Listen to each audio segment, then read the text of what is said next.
Bismillahirrahmanirrahim. Assalamualaikum warahmatullahi wabarakatuh.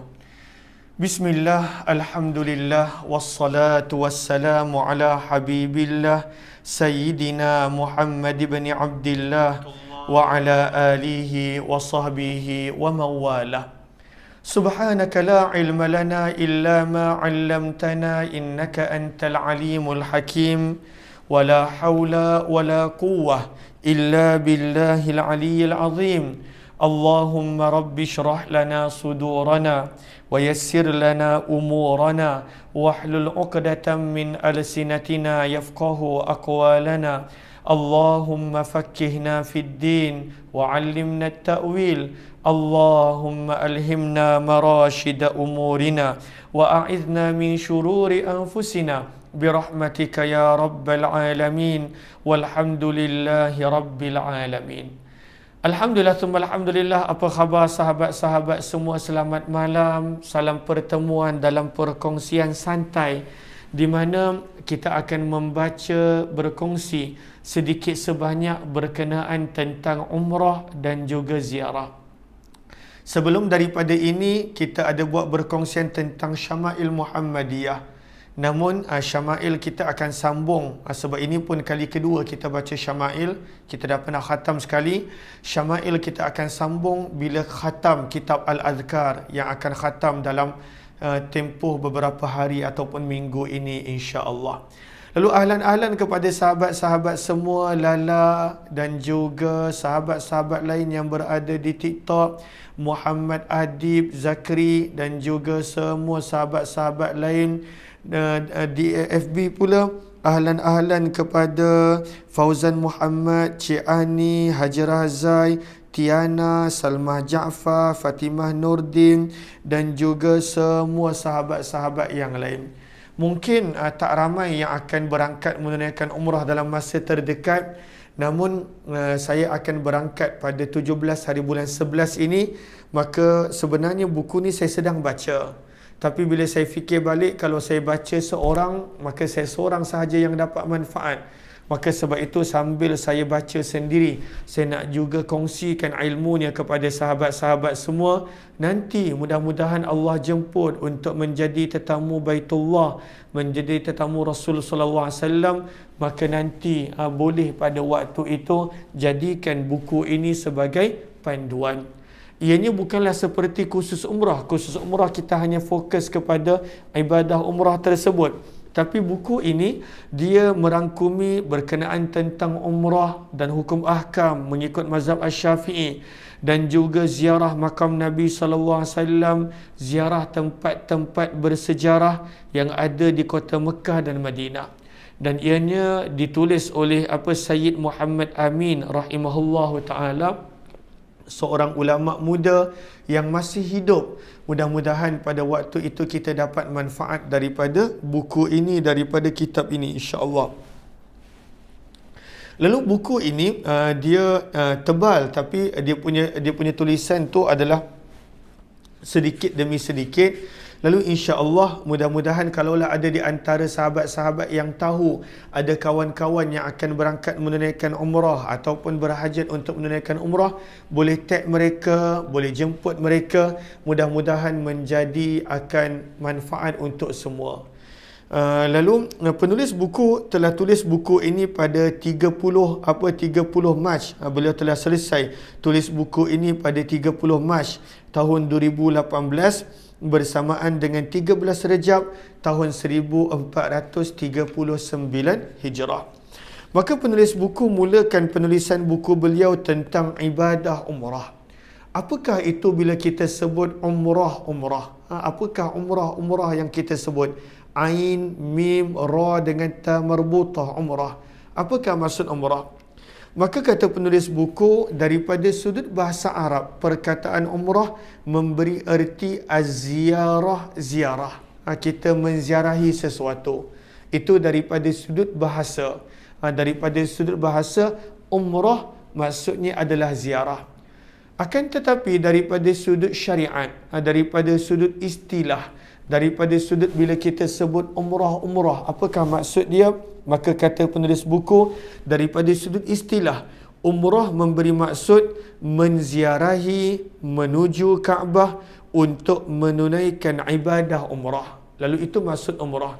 Bila kita pergi menziarahi Baitullah Kaabah, dan pada waktu itu kita bertujuan untuk menunaikan satu ibadah khusus, iaitu umrah, maka perbuatan tersebut dipanggil umrah. Lalu kalaulah ada orang dia sekadar pergi Masjid Nabawi, maka tak dipanggil umrah.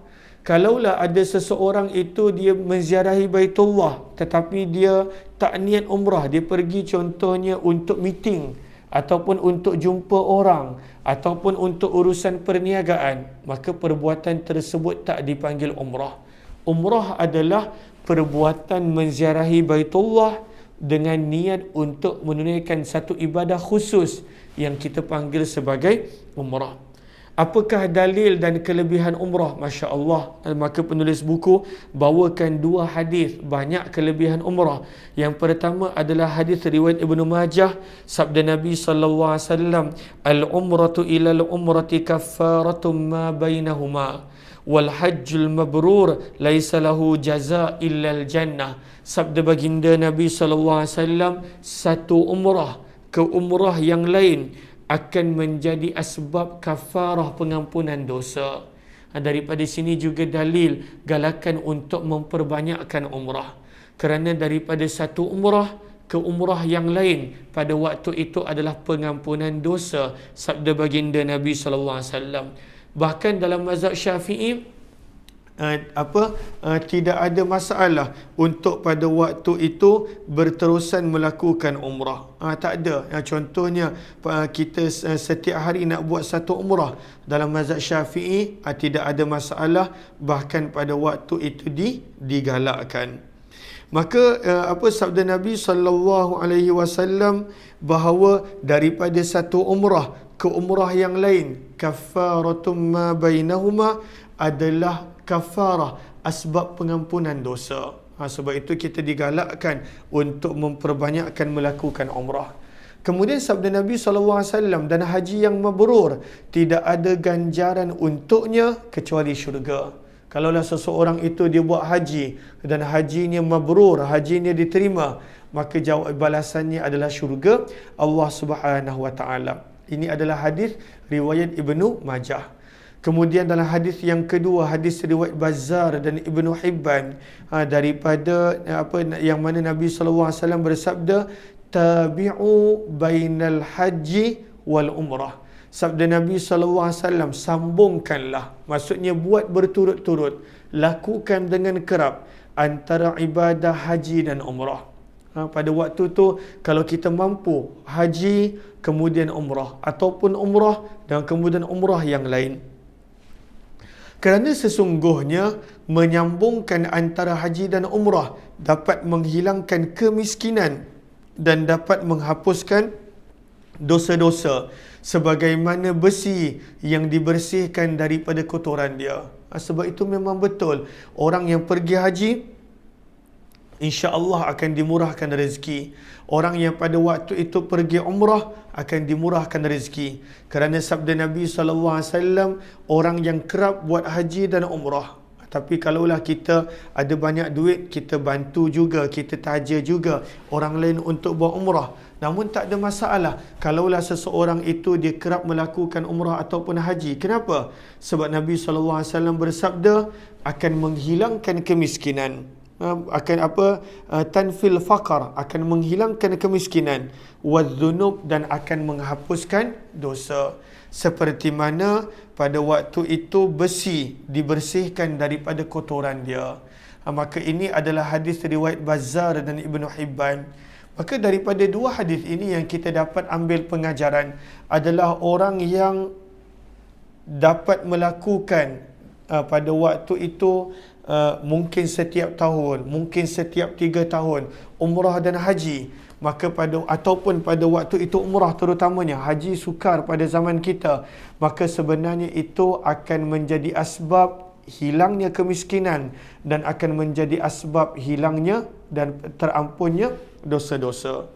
Kemudian penulis buku membawa tajuk apakah erti umrah yang mabrur.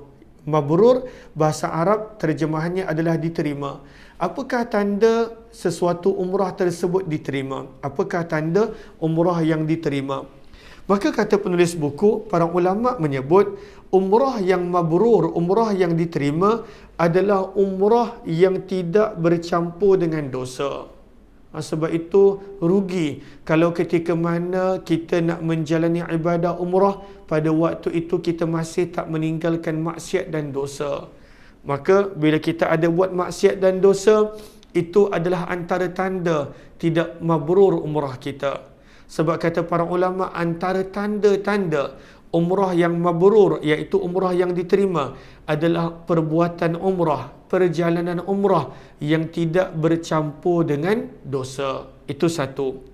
Bila yang tak bercampur dengan dosa, sekurang-kurangnya semenjak daripada dia ada niat ihram sampailah dia tahallul selesai umrah. Itu sekurang-kurangnya.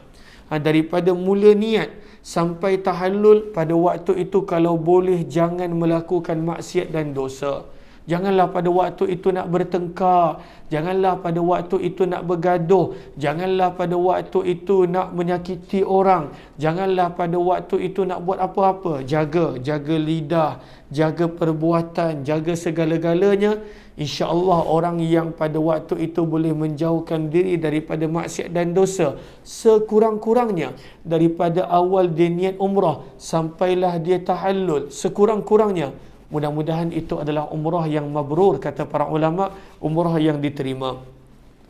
Menurut pendapat sebahagian ulama yang lain, tanda umrah yang mabrur adalah pada waktu itu jika keadaan orang tersebut dalam melakukan perintah Allah dan meninggalkan larangan Allah lebih bertambah berbanding sebelum dia menunaikan umrah. Itu pun adalah antara umrah yang mabrur.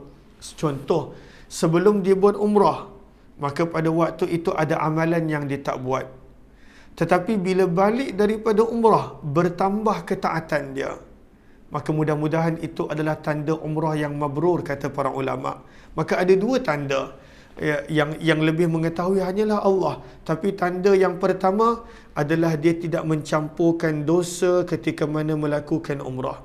Dan yang kedua adalah keadaan dia lebih baik berbanding sebelum dia menunaikan umrah. Maka ini adalah tanda-tanda umrah yang mabrur. Kemudian penulis buku membawa tajuk apakah hukum mempelajari umrah, ilmu tentang umrah. Kata penulis buku, mempelajari hukum-hukum umrah, hukumnya adalah fardu ain bagi sesiapa yang nak buat umrah. Kena belajar. Sebab kita nak buat umrah, tapi pada waktu itu tak nak ambil tahu tentang hukum dia. Kenapa? Kerana tidak sah menunaikan ibadah tanpa ilmu. Tak sah. Pada waktu itu bila kita buat ibadah tanpa ilmu. Imam Ghazali rahimahullah berkata, telah terjadi ijma', kesepakatan para ulama bahawa tidak boleh bagi seseorang mengerjakan mana-mana ibadah sebelum dia mengetahui terlebih dahulu hukum-hukum yang Allah telah tentukan di dalam ibadah tersebut. Para ulama sepakat, bila kita nak buat sesuatu ibadah, kita kena tahu sekurang-kurangnya hukum tentang ibadah tersebut. Nak buat haji, maka pada waktu itu kena pelajari hukum tentang haji. Nak berpuasa, kena pelajari tentang puasa. Nak pada waktu itu berkahwin, bernikah, maka kena tahu hukum ahkam yang berkaitan tentang pernikahan. Nak berniaga, kena tahu hukum ahkam yang paling asas tentang perniagaan dan sebagainya. Sebab pada waktu itu adanya perintah Allah pada sesuatu urusan daripada urusan yang kita lakukan. Apakah hukum seseorang itu nak, lalu itu hukum mempelajari. Kalau nak pergi umrah, kena belajar. Nak pergi haji, kena belajar. Kerana pada waktu itu tidak sah amalan tanpa ilmu. Tanpa ilmu tentang perkara tersebut. Nanti bagaimana nak buat tawaf? Dah tak tahu. Bagaimana pada waktu itu perkara yang membatalkan umrah? Dah tak tahu. Tanpa sedar kita langgar. maka hukumnya adalah fardu ain untuk orang yang nak buat umrah, mempelajari umrah, dan nak buat haji, mempelajari haji. Moga Allah jemput sahabat-sahabat yang belum untuk menjadi tetamunya untuk ibadah umrah dan juga haji. Amin ya rabbal alamin. Ahlan-ahlan kepada sahabat-sahabat yang baru join, mohon jasa baik untuk bantu share, bantu untuk kongsi, bantu untuk sebar luas. Mudah-mudahan lebih ramai yang beroleh manfaat. Lalu buku ni saya akan baca sampai 16 hari bulan insya-Allah. Sebab saya pun nak bawa jemaah umrah, lalu setiap kali nak pergi saya akan baca satu buku baru supaya lebih dapat banyak pengetahuan, bertambah pengetahuan. Saya akan baca sampai 16 hari bulan. Saya harap saya dapat habiskan. Cumanya kalau tak dapat habiskan, maka pada waktu itu yang penting kita dapat sesuatu untuk dijadikan rujukan. Okey, apakah hukum menunaikan umrah? Maka kata para ulama dalam mazhab Syafi'i, hukum menunaikan umrah ada 5. Yang pertama, ianya adalah fardu ain. Bilakah umrah fardu ain? Apabila kali pertama. Sebab itu umrah yang benar-benar fardu adalah pada waktu itu kali pertama. Itu yang fardu ain. Tetapi bilakah menjadi fardu? Apabila cukup syarat-syarat wajib. Contoh pada waktu itu berkemampuan, orang yang tak mampu, maka pada waktu itu tidaklah dituntut. Lalu bila cukup syarat-syarat keperluan, dia ada kemampuan, dia tinggalkan nafkah untuk keluarga dia dan sebagainya, maka pada waktu itu kalaulah ianya umrah yang pertama, maka itu umrah yang fardu ain. Haji pun sama. Sebab itu saya selalu cakap kepada orang yang pertama kali buat umrah dan haji, buat yang terbaik. Sebab dia bukan macam amalan lain yang kefarduannya berulang kali. Kalau contohnya umrah dan haji, fardu ain dia pada waktu itu sekali je. Dan kemudian pada waktu itu dia dah menjadi sunat. Kecualilah kalau nazar dan sebagainya. Sebab itu kata penulis buku, bilakah umrah jadi fardu ain? Bila kali pertama dan cukup syarat, maka fardu ain. Umrah hukum yang kedua adalah fardu kifayah. Fardu kifayah bila? Fardu kifayah adalah apabila seseorang itu dia berniat untuk melakukan umrah setiap tahun dengan niat dia nak menghidupkan Baitullah. Nak menghidupkan Baitullah. Kerana kalaulah tak ada sesiapa yang nak pergi umrah, maka bagaimana? Maka dia pun berazam, aku nak buat umrah setiap tahun dengan niat untuk mengimarahkan, menghidupkan Kaabah, menghidupkan rumah Allah, menghidupkan Baitullah. Maka pada waktu itu boleh menjadi fardu kifayah bila dia ada niat begitu. Kerana kalaulah semua orang tak buat umrah, Mekah kosong, maka pada waktu itu berdosa. Sebab ianya adalah tuntutan untuk diimarahkan. Yang ketiga, umrah menjadi hukumnya sunat bila? Apabila contohnya anak yang belum baligh. Anak yang belum baligh. Maka anak yang belum baligh pada waktu itu tak fardu. Maka kalaulah anak yang belum baligh pada waktu itu nak buat umrah, sunnah. Dia nak buat umrah. Contoh mak ayah dia bawa, maka pada waktu itu hukumnya adalah sunnah. Tapi bila dia dah baligh, maka tuntutan fardu ain tadi akan kembali kepada dia. Sebab sebelum ni dia buat umrah dalam keadaan tak baligh, maka sunnah untuk yang belum baligh pada waktu itu melakukan umrah. Yang keempat, makruh. Makruh bila? Bila seseorang pada waktu itu dia tak mampu. Makruh pada waktu itu dia tak mampu, maka dia pun meminta-minta dengan orang lain. Dia tak mampu, sebab bila tak mampu tak ada tuntutan. Tetapi pada waktu itu dia mengemis, dia meminta-minta untuk melakukan umrah, sama ada sebelum pergi ataupun ketika mana berada di sana, maka hukum dia makruh. Sebab tak ada tuntutan pun untuk dia melakukan umrah jika tidak mampu. Dan yang kelima, hukum umrah tersebut haram namun sah.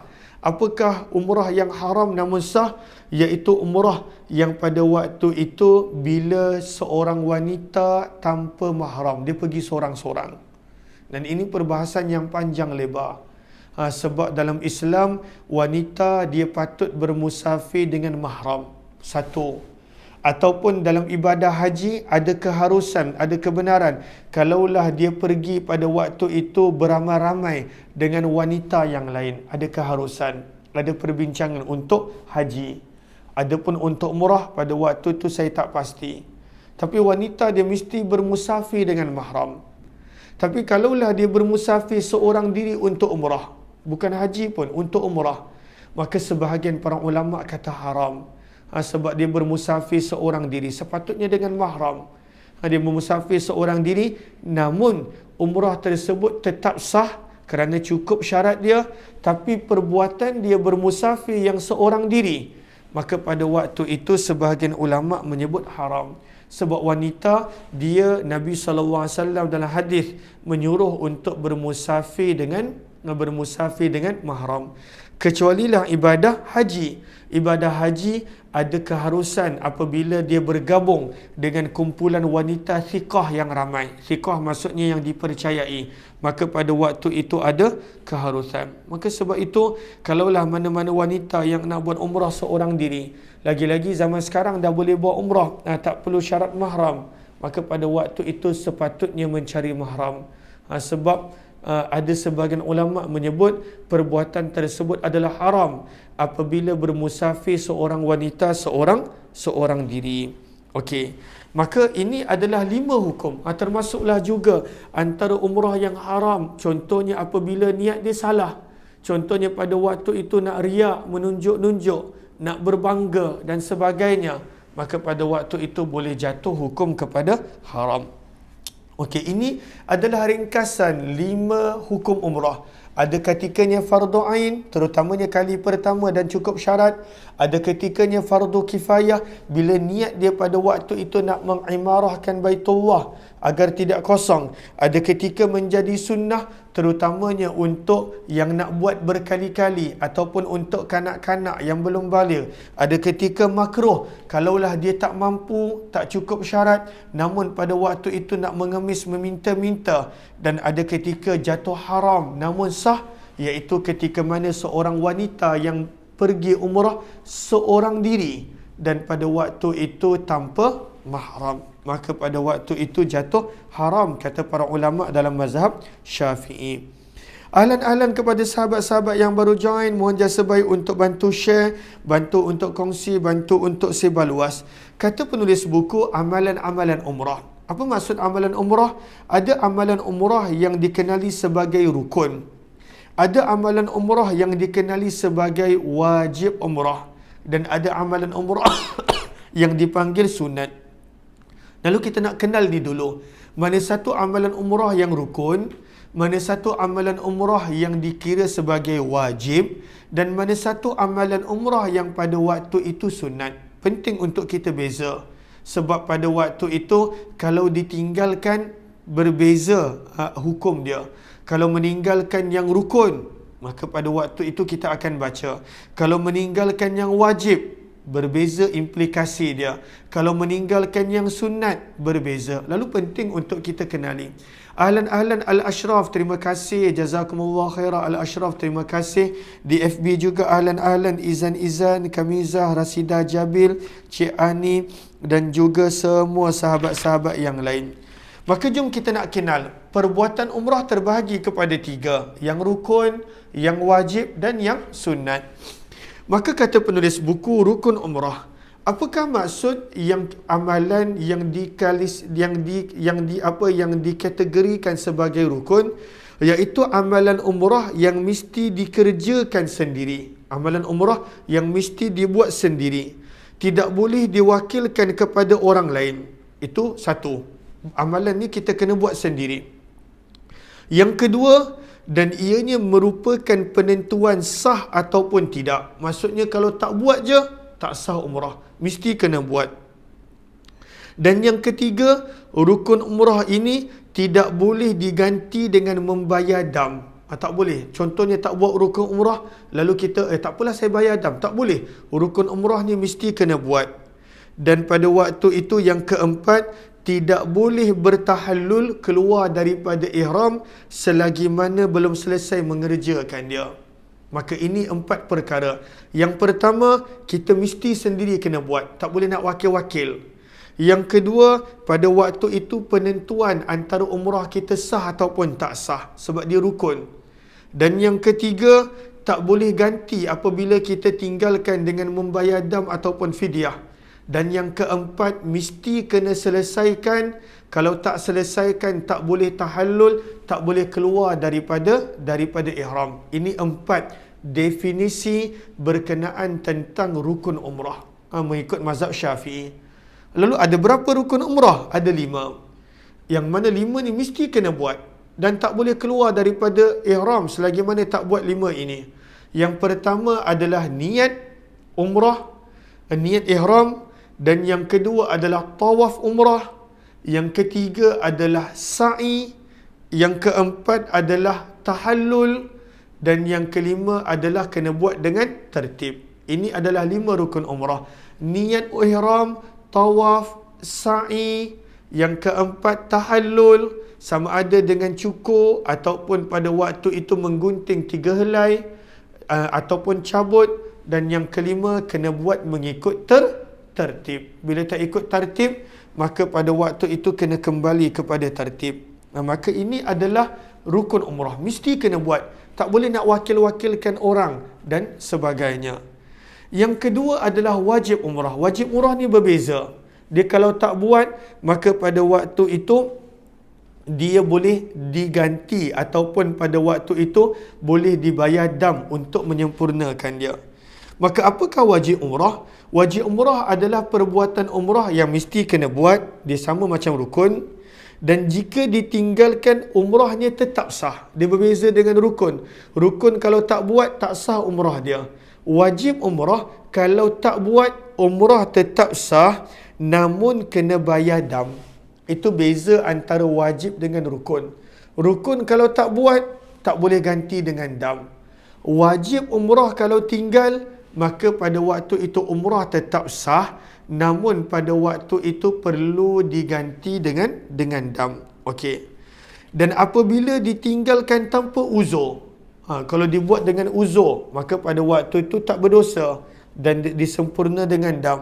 Tapi kalaulah pada waktu itu wajib umrah dibuat dengan sengaja, tanpa uzur, tak ada keuzuran, maka pada waktu itu dam pun kena dan dosa pun akan dapat. Maka tadi kita dah kenal rukun umrah. Kita dah kenal rukun umrah.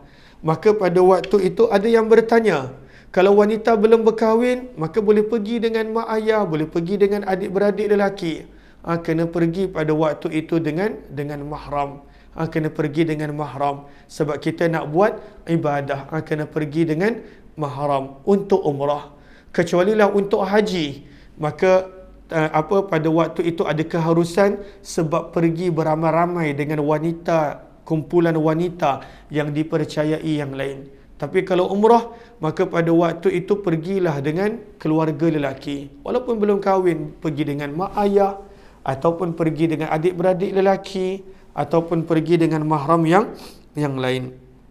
Okey. Maka apakah wajib umrah? Ada 2. Tadi rukun umrah 5. Wajib umrah ada 2. Yang pertama, mesti berniat umrah daripada miqat. Dan miqat nanti kita akan belajar. Mesti berniat umrah daripada miqat. Kalaulah tak berniat umrah daripada miqat, maka kena dam. Umrah tetap sah, tetapi kena dam. Dan yang kedua, dalam mazhab Syafi'i, mesti melakukan tawaf wada'. Kalau tak buat tawaf wada', maka pada waktu itu kena dam. Ini 2. Apa pula sunnah umrah? Maka sunnah umrah banyak. Terlalu banyak sunnah umrah. Iaitu amalan yang tidak ada hubungan dengan sah ataupun tidaknya umrah seseorang, tetapi sangat digalakkan untuk dibuat supaya sempurna umrah. Namun kalau ditinggalkan, maka tidak ada sebarang dam. Tak ada dam kalau kita tinggalkan sunat-sunat umrah.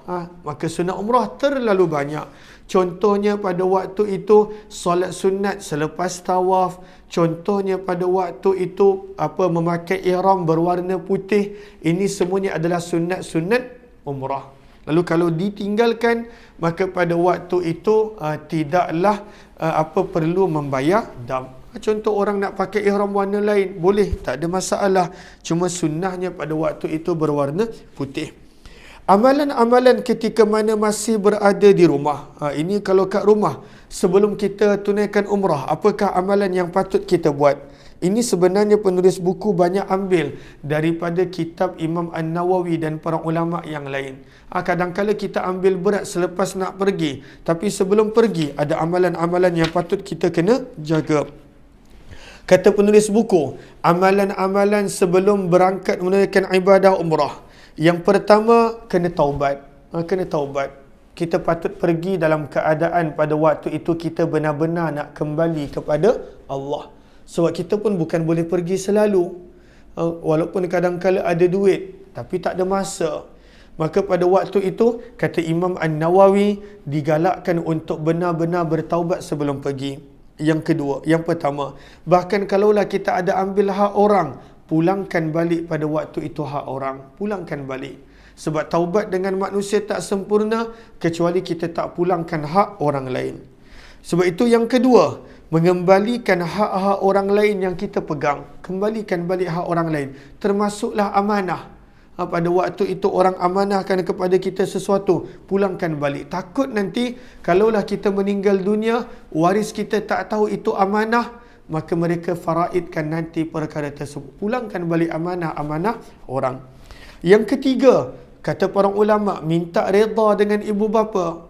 Minta redha dengan ibu bapa. Ini termasuk adab dalam bermusafir. Sebab kalaulah kita meninggal dunia, maka pada waktu itu, Allahumma salli ala Sayyidina Muhammad, pergi sendiri sebab mu'allaf dan tidak ada adik-beradik wanita, maka pada waktu itu tetap tak digalakkan.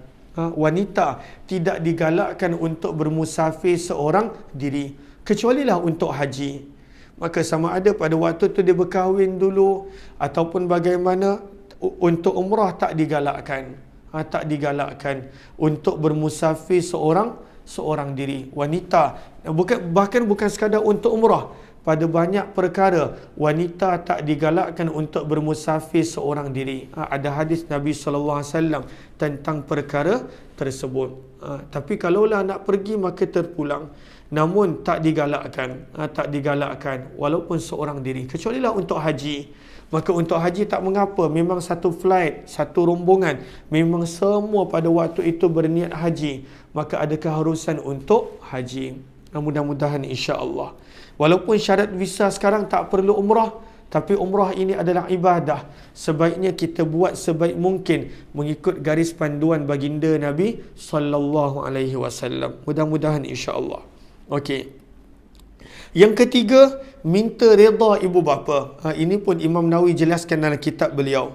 Yang kelima, kata Imam Nawawi, membayar semua hutang kepada pemiliknya. Ini adab. Sebab kita tak tahu kalau kita meninggal dunia.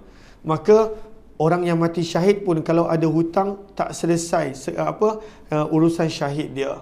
Tergantung roh dia.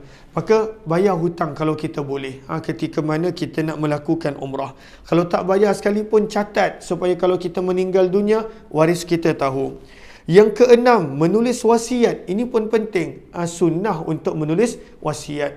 Dalam hadis Nabi SAW menggalakkan jangan tidur kecuali pada waktu itu ada wasiat yang tertulis. Wasiat sangat penting. Lagi-lagi berkenaan tentang hutang. Lagi-lagi berkenaan tentang sesuatu harta dan sebagainya. Yang ketujuh, mesti cukup nafkah dan biaya. Dan terutamanya daripada harta yang halal. Jangan kita bawa pergi untuk umrah dan haji pada waktu itu menggunakan harta yang haram. Jangan. Sebab ini ibadah. Ianya bukan pelancongan.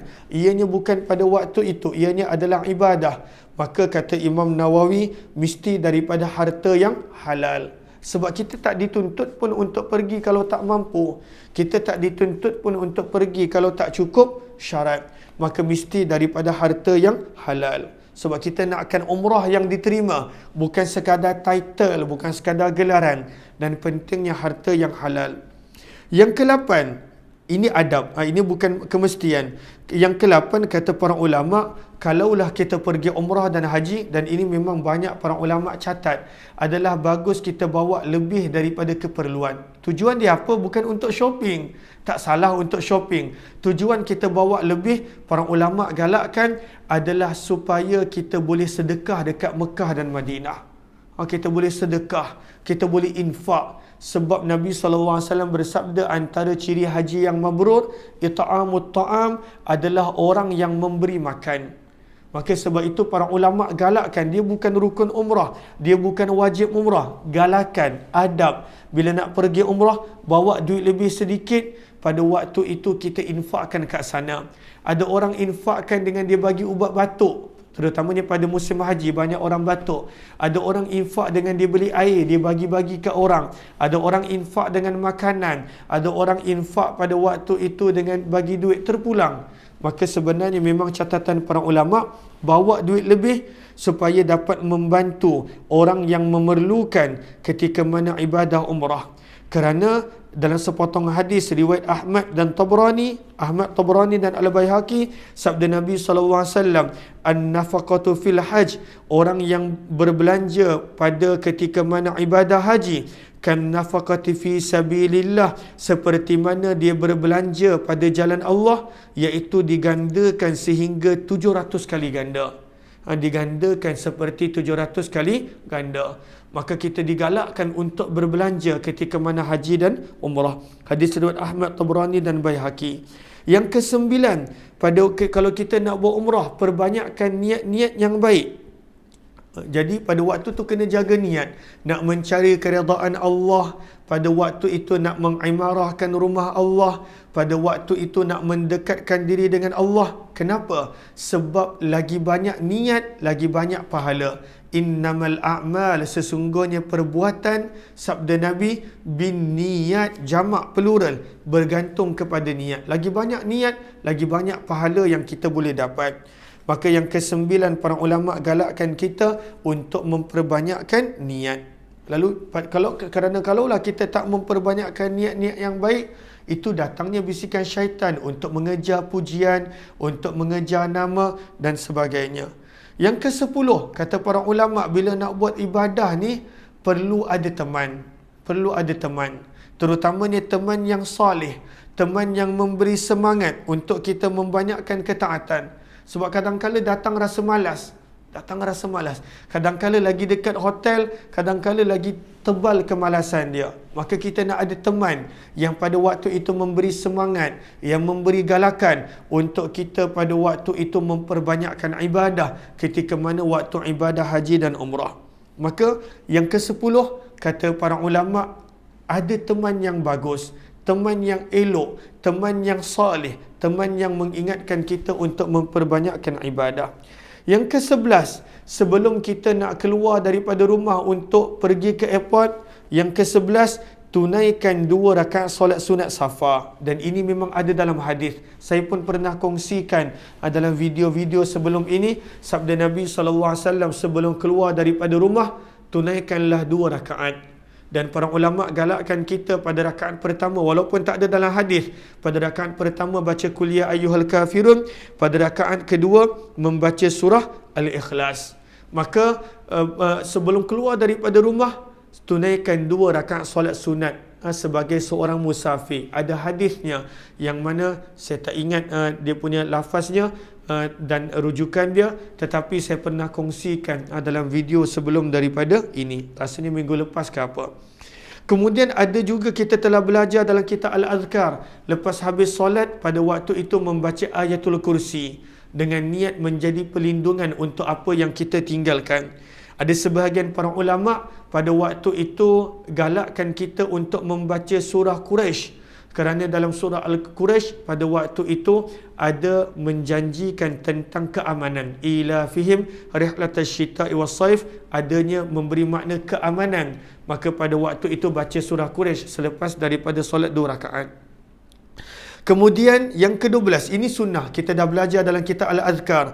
Yang ke-12, bila keluar rumah, maka sunnah pada waktu itu mendoakan orang yang pergi. Ahli keluarga kita yang ada ni, sunnah untuk mendoakan bakal haji, bakal umrah pada waktu itu dengan doa yang kita telah belajar dalam kitab Al-Azkar. Doanya berbunyi, astaudi'ullaha dinaka wa amanataka wa khawatim amalik zawwadakallahu taqwa wa ghafara dhanbaka wa yassara lakal khaira haitsu ma kunta. Terjemahannya adalah, aku amanahkan kamu kepada Allah, urusan agama kamu, keamanan kamu dan pengakhiran yang baik untuk amalan kamu.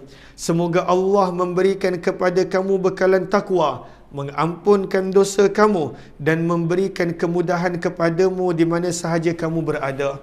Dan doa ini adalah gabungan daripada beberapa riwayat yang kita dah belajar dalam kitab Al-Adhkar. Kebanyakannya dah belajar kitab Al-Adhkar, maka nanti boleh rujuk dalam kitab Al-Adhkar. Lalu ada kat mana? Kalau Google pun ada, mendoakan orang yang musafir. Bahkan kalau search dalam FB saya yang dulu-dulu pun ada. Tapi sebenarnya dalam kitab Al-Adhkar ada. Buat yang kali pertama join, sebenarnya saya setiap hari baca kitab Al-Adhkar. Setiap petang, jam 6 petang, dah 2 tahun dan bakal habis. Lalu kalau tak ada kitab Al-Adhkar, tak mengapa, maka boleh search nanti di Google, doa untuk orang yang nak bermusafir. Nanti akan ada. Cumanya kadang-kala dikongsikan satu riwayat. Doa yang dikongsikan ini adalah gabungan daripada beberapa riwayat. Kemudian untuk orang yang pada waktu itu dia sendiri nak bermusafir, maka dia balas doa ahli keluarga yang mendoakan dia tadi dengan ucapan, qabiltul wada'ah wa astawda'tukumullah alladzi la tadhi'u wada'i'uh. Aku terima doa yang kamu sebutkan dan aku pun mengamanahkan kalian kepada Allah, yang mana Allah takkan pernah mensia-siakan amanah yang diberikan kepadanya. Dan disunnahkan untuk berjabat tangan, dan pada waktu itu disunnahkan juga untuk ahli keluarga yang tak pergi ni kirim doa. Dan ini berdasarkan pada waktu itu perbuatan Nabi. Dalam hadis yang sahih, Nabi kirim doa kepada Umar bin Khattab yang nak pergi menunaikan umrah. Faedah, diriwayatkan daripada Al-Habib Hamid bin Umar Bafarash rahimahullah, jika seseorang nak bermusafir, maka dianjurkan baginya untuk menggenggam duit ataupun makanan, lalu berdoa pada perkara tersebut dengan doa, ishtaraitu salamati wa salamata man ma'i wa ma ma'i wa mukhallafi bihadza minallah.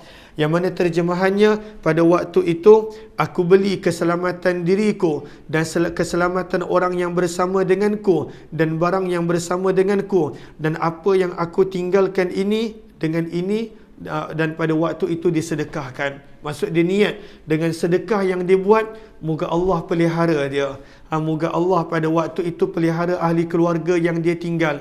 Moga Allah pelihara teman-teman yang bermusafir dengan dia. Maka ini adalah amalan yang dilakukan. Dia tak ada dalam hadis, cuma dilakukan pada waktu itu oleh para ulama. Bersedekah dengan niat untuk keselamatan diri. Dan ini diambil daripada hadis Nabi SAW sebenarnya, di mana Nabi SAW bersabda, hadis riwayat Tabrani, as-sadaqatu tasuddu sab'ina baban minasyar, sedekah menutup 70 pintu kejahatan. Sedekah. Lalu Al-Ashraf tanya, lalu sebenarnya ada dalam buku ni, buku yang saya baca, yang mana buku ni sahabat saya ada jual 30 lebih harga dia. Nanti kalaulah nak, nanti boleh maklumkan, nanti saya akan bantu untuk postkan. Tapi saya tak janji untuk baca sampai habis. Saya akan baca sampai 16 hari bulan sahaja. Dan kemudian selepas tu saya akan berangkat menunaikan umrah. Maka sebahagian para ulama menyebut, bila kita nak bermusafir, kita sedekah dengan niat keselamatan diri kita. Berdasarkan hadis Nabi, sedekah boleh menutup 70 pintu kejahatan. Kemudian pada waktu itu penulis buku kongsikan doa yang panjang, doa musafir. Dan ini adalah gabungan banyak riwayat, yang mana saya tak baca, sangat panjang, 3 muka surat. 3 muka surat. Cuma ni selalu nanti bila saya nak pergi umrah, saya bacalah pada jemaah saya. Tapi doa ni sangat panjang, maka ini adalah doa musafir. Lebih kurang 3 muka surat, yang mana gabungan daripada banyak riwayat. Kemudian pada muka surat yang ke-20, amalan-amalan ketika mana nak berangkat menuju ke miqat, sebelum daripada menunaikan umrah. Mudah-mudahan bermanfaat, insya-Allah. Terima kasih semua, kita jumpa lagi. Minta maaf salah silap, saya minta maaf, saya 11.30 saya ada nak jumpa orang lagi. Tadi pun saya baru habis program. Apa yang baik daripada Allah, kita jumpa malam esok. Cuma malam esok lewat sikit, lebih kurang dalam 10.40. Itu pun kalau saya sempat. 10.40 insya-Allah. Wabillahi taufiq hidayah. Assalamualaikum warahmatullahi wabarakatuh. Jumpa lagi.